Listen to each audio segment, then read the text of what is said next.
আসসালামু আলাইকুম। সেনাপ্রধান জেনারেল ওয়াকারুজ্জামান প্রধান উপদেষ্টা অধ্যাপক ডক্টর মোহাম্মদ ইউনূসের সঙ্গে বুধবার সাক্ষাতের পর থেকেই বিভিন্ন মহলের নানান ধরনের মানুষের মনের নানান ধরনের প্রশ্ন, কেন তিনি হঠাৎ করে প্রধান উপদেষ্টার সঙ্গে সাক্ষাৎ করতে গেলেন? তিনি কি বিশেষ কোনো ইঙ্গিত দিয়েছেন, বিশেষ কোনো বার্তা পৌঁছে দেওয়ার চেষ্টা করেছেন, অথবা প্রধান উপদেষ্টা বিশেষ কোনো ইঙ্গিত সেনাপ্রধানকে দিয়েছেন কিনা? এমন অসংখ্য মানুষের মুখে মুখে ঘুরছে এবং ব্যক্তিগতভাবে আমার নিজের কাছেও অনেকে প্রশ্ন করার চেষ্টা করেছেন, ফোন দিয়েছেন যে ভিতরে মেসেজটি আসলে কি। দেশের বর্তমান যে সামগ্রিক পরিস্থিতি, তাতে প্রধান উপদেষ্টার সঙ্গে সেনাপ্রধানের যে সাক্ষাৎ, সেই সাক্ষাতে এমন অনেক প্রশ্ন মানুষের মুখে মুখে উঠতেই পারে, অস্বাভাবিক কিছু নয়। বিশেষ করে যখন 3 দিন আগে দিল্লিতে বসে যুক্তরাষ্ট্রের জাতীয় গোয়েন্দা সংস্থা পরিচালক তুলসী গ্যাবার্ড বাংলাদেশ সম্পর্কে যে মন্তব্য করলেন, বাংলাদেশে দীর্ঘদিন ধরে সংখ্যালঘু নির্যাতন এবং হত্যা চলছে, পাশাপাশি ইসলামী সন্ত্রাসবাদের যে উত্থান, তাতে যুক্তরাষ্ট্র উদ্বিগ্ন, এবং সেটি নিয়ে যখন বাংলাদেশের মধ্যেই নানানভাবে এই বিষয়টি আলোচিত ও সমালোচিত হচ্ছে ও সরকারের বিভিন্ন পর্যায়ে একটা টালমাটাল অবস্থা, তুলসী গ্যাবার্ডের মন্তব্য নিয়ে ঠিক তার পরপরই প্রধান উপদেষ্টার সঙ্গে আমাদের সেনাপ্রধান কেন দেখা করতে গেলেন, এই প্রশ্ন ওঠা খুবই স্বাভাবিক। এবং আরো বেশি করে এই প্রশ্ন উঠতেই পারে 10 নভেম্বর 2024 নভেম্বরের 10 তারিখের পরে, গত প্রায় 4.5 মাসের মধ্যে এই প্রথম কোনো বৈঠক। কেন দীর্ঘ বিরতিতে সেনাপ্রধান প্রধান উপদেষ্টার সঙ্গে দেখা করতে গেলেন? এবং এটা তো সত্য কথা, বরং নিয়মিত বৈঠকটি দুজনের মধ্যে হওয়ার কথা ছিল, বা মানুষের প্রত্যাশা সেটি। তার কারণ বর্তমান যে অন্তর্বর্তীকালীন সরকার, সেটি সিভিল প্রশাসন হলেও এর পিছনে সেনাবাহিনীর একটা প্রত্যক্ষ পরোক্ষ ভূমিকা রয়েছে, এটা আমরা সবাই জানি। কিন্তু সেনাবাহিনীর বিশাল একটি ভূমিকা থাকার পরেও 5 আগস্ট এক ধরনের দূরত্ব প্রধান উপদেষ্টার সঙ্গে গড়ে উঠেছে, বা সরকারের সঙ্গে গড়ে উঠেছে সেনাবাহিনীর বা সেনা প্রধানের, এটিও আমরা সবাই জানি।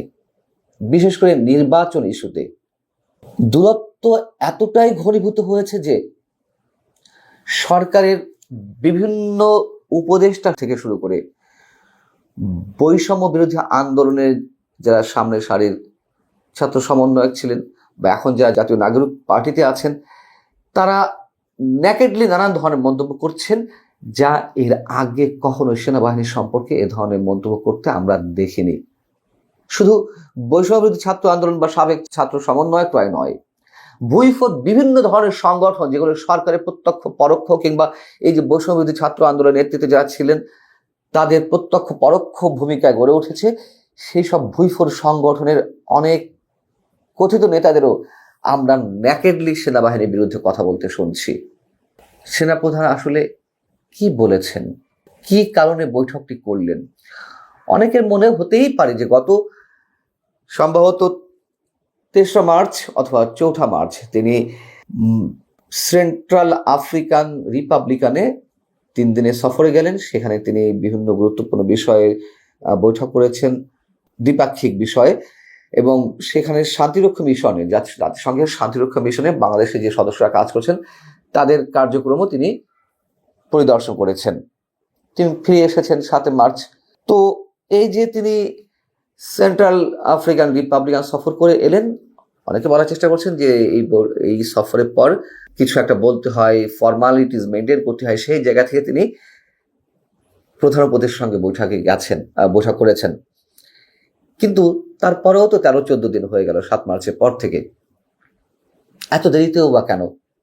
বাস্তবতা হচ্ছে, ভিতরে কি ঘটেছে আমরা নিশ্চিত করে বলতে পারি না, কি ধরনের বৈঠক হয়েছে, কি বিষয়ে হয়েছে। তবে বৈঠকটি নিশ্চয়ই সিগনিফিকেন্ট।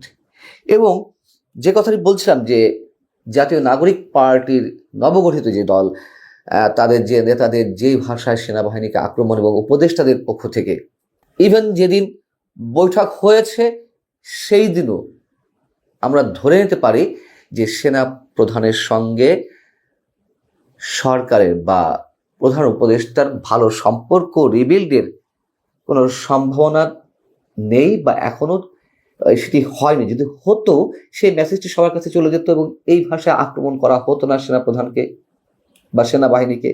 যেমন বুধবারই জাতীয় নাগরিক কমিটির অন্যতম মুখ্য সংগঠক হাসনাত আব্দুল্লাহ কুমিল্লাতে একটি অনুষ্ঠানে যে ভাষায় কথা বললেন সেনা প্রধানের উদ্দেশ্যে বা সেনাবাহিনীর উদ্দেশ্যে, এগুলো অবশ্যই আপত্তিকর।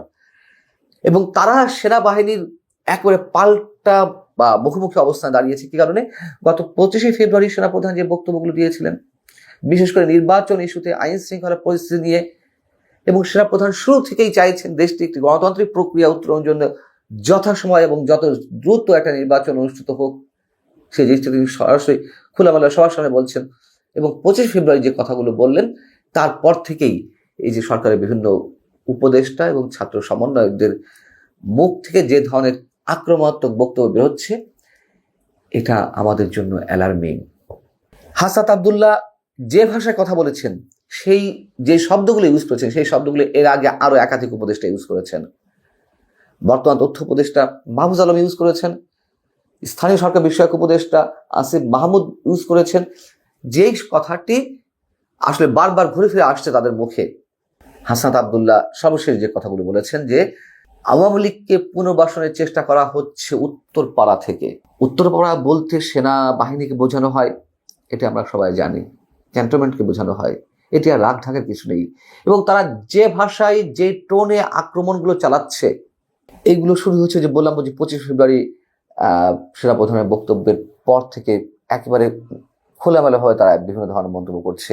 কিন্তু কেন এটি করছে, এটা তো আমরা সবাই জানি। এই সাবেক ছাত্র সমন্বয়করা বা জাতীয় নাগরিক পার্টি বা সরকারের কোনো কোনো উপদেষ্টা চাইছেন নির্বাচন বিলম্বিত করতে।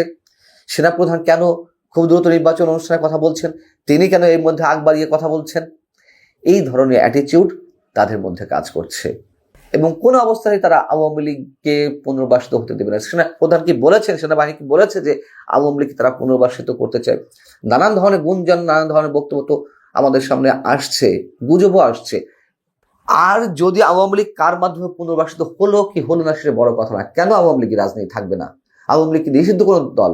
আওয়ামী লীগের ভোটার, আমি সমর্থক বাদ দিলেও যদি ভোটার হিসেবে করি, তাও তো আওয়ামী লীগের এই মুহূর্তে 4.5 কোটি, যদি 12 কোটি ভোটার হয়ে থাকে, 4 থেকে 4.5 কোটি ভোটার রয়েছে। এই মানুষগুলো কি ভেসে যাবে? এই মানুষগুলোর কোনো ধরনের মৌলিক রাজনৈতিক অধিকার কিছুই নেই। এত অপান্তেও কথাবার্তা, মানে অর্বাচীনমূলক কথাবার্তা কেন আসতে হবে? হাসনাত আব্দুল্লাহ এমন ইঙ্গিত দিয়েছে বা সরাসরি বলেছেন নির্বাচন তারা চায় না। এটি যে কত গভীরে গিয়ে তারা ভাবনা চিন্তা করছে তাই স্পষ্ট দুজনের বক্তব্য। নাহিদ ইসলাম একই দিনে একই ধরনের বক্তব্য দিয়েছেন। হাসনাত আব্দুল্লাহ বলছেন যে অন্তর্বর্তী সরকারের প্রতি আহ্বান থাকবে 5 থেকে 6টি ধাপে স্থানীয় সরকার নির্বাচন আয়োজনের মাধ্যমে প্রশাসনের সচেতন পরীক্ষা করুন। ওরা যা চাইবে তাই হবে। জাতীয় নির্বাচনের আগে স্থানীয় সরকার নির্বাচন হবে, এখনো তারা বলার চেষ্টা করছেন। যেখানে নির্বাচন কমিশন থেকে বলে দেওয়া হয়েছে যে এই মুহূর্তে স্থানীয় সরকার নির্বাচন করার মতন সক্ষমতা বা পরিবেশ নির্বাচন কমিশনের নেই। নাহিদ ইসলাম জাতীয় নাগরিক পার্টির আহ্বায়ক, তিনিও একই ধরনের কথা বলেছেন যে একটি অংশগ্রহণমূলক নির্বাচন করার মতন দেশের মানুষকে প্রতিনিধিত্ব করার মতো রাজনৈতিক দল বা পক্ষ বাংলাদেশে রয়েছে। সুতরাং 5 আগস্ট যে শক্তিকে বাংলাদেশের মানুষ পরাজিত করেছে, মুজিববাদ বা ফ্যাসিস্ট আওয়ামী লীগকে বিতাড়িত করেছে, তাদের সেই রাজনীতি বা মুজিববাদিতা বাংলাদেশে আর চলবে না। হুমকির ভাষায় কথা বলছে, স্ট্রেট কথা বলছে, এমনভাবে তারা কথা বলছে রাষ্ট্র তারা পরিচালনা করছে। হ্যাঁ, করছে বাস্তবতা, কিন্তু এই ভাষায় এই কথাগুলো বেশি দিন থাকবে না। উদাহরণ তো আপনারা ভালো করেই জানেন যে এই ভাষায় যারা কথা বলেছে তাদের পরিণতি কি হয়। যদি মনে করে থাকেন যে না একটা দলের ক্ষেত্রে এই পরিণতি হয়েছে, সেই দল আর কামব্যাক করবে না, অথবা আপনারাই আজীবনের জন্য চিরস্থায়ী বন্দোবস্ত সৃষ্টি করে থেকে যাবেন, এটা স্রেফ বোকামি, বয়স কম, অভিজ্ঞতার অভাব থেকে এই ধরনের কথাবার্তা বলা যেতেই পারে। কিন্তু বাস্তবতাকে উপলব্ধি করতে হবে কি হতে যাচ্ছে বাংলাদেশে, কি হতে পারে। সেনাপ্রধানের এই বৈঠকটি আমি মনে করি সাধারণ কোনো বৈঠক নয়, মেসেজ আছে নিশ্চয়ই। আমরা খুব দ্রুতই হয়তো তা দৃশ্যমান হতে দেখব। আল্লাহ হাফিজ, ভালো থাকুন সবাই।